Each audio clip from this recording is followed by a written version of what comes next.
What is up, guys? Welcome back to the channel. My name is Shane and welcome to another episode here on 5-Star Cars, where I just give my thoughts and opinions about what's going on in the car community on YouTube. On today's episode we are going to be covering TJ Hunt, DD, Stradman and a few others, all the big hitters, guys. It's just a car discussion channel. I do plan on getting a project car. If you like this kind of stuff, guys, please do check out my other videos. Do fucking smash the subscribe button, get involved, hit the like button, comment below. I read all your comments as well. I do interact with you guys in the comments below because we're here to discuss.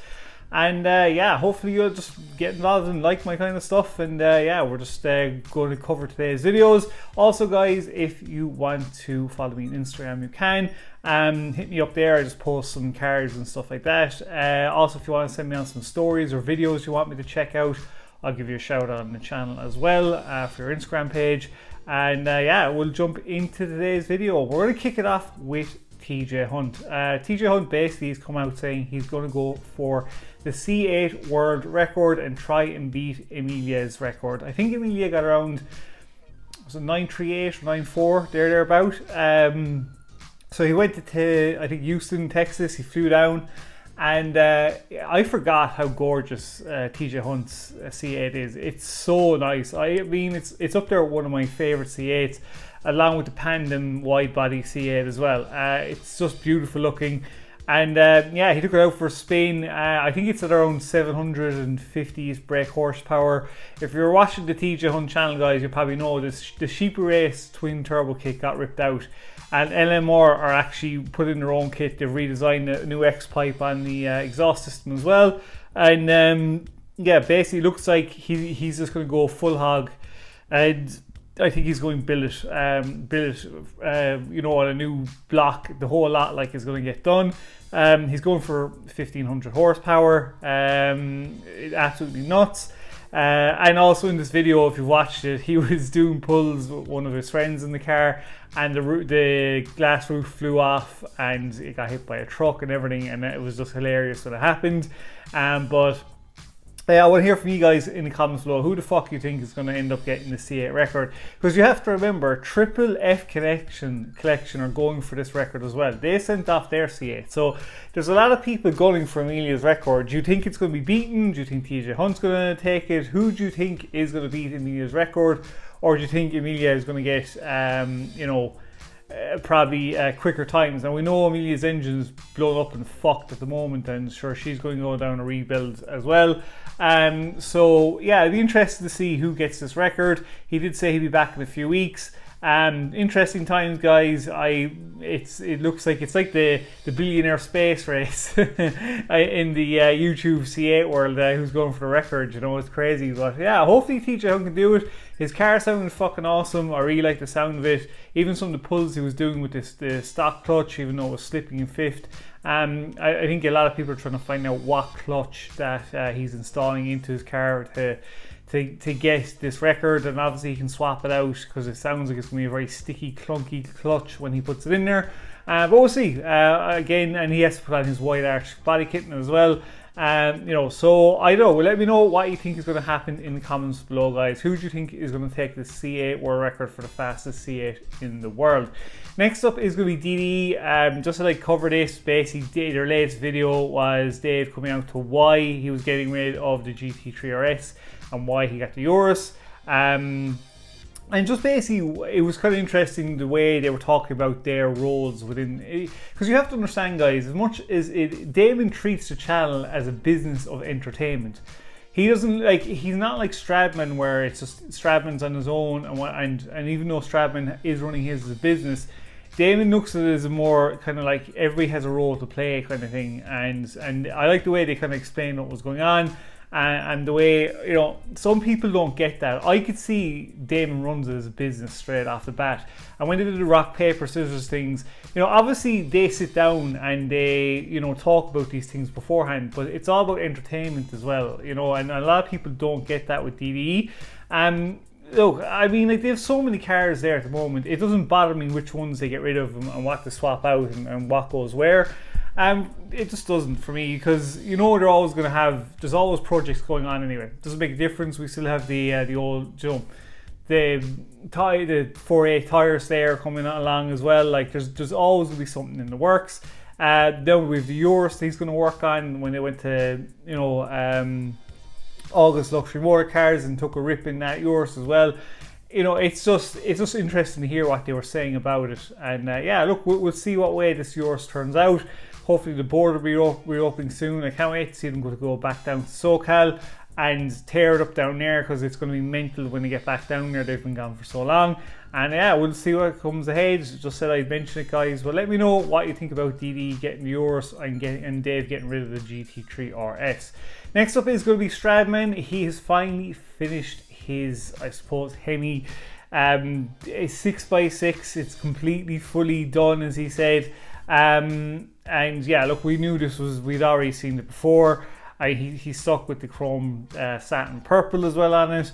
Obviously, you know, he said basically what his plans are for the GTR as well. GTR is actually getting the body kit's getting painted, but then he's going to wrap it.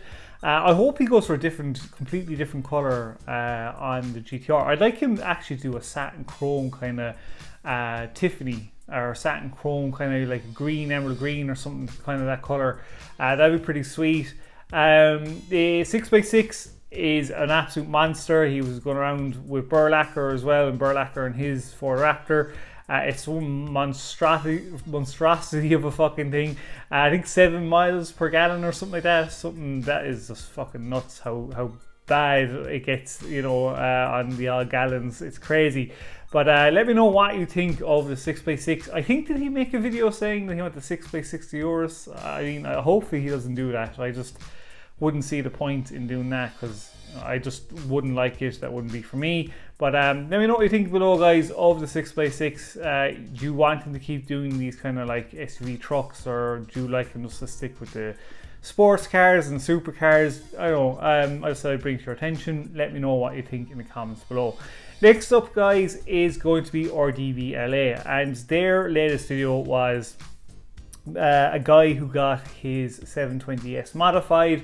And it's a color I really want to do when we, like, hopefully when this channel gets really going on modifying cars, maybe a year down the line or 2 years down the line, whenever. This is a color I really want to do. This mint green is gorgeous.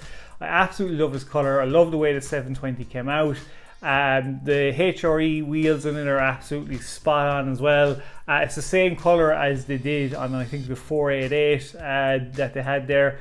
And I've been really loving like this really mint green color lately. I don't know why. I just think it's such a sweet color. Looks like a lot of people are got into the whole Tiffany green, mint green colors lately, which I really like.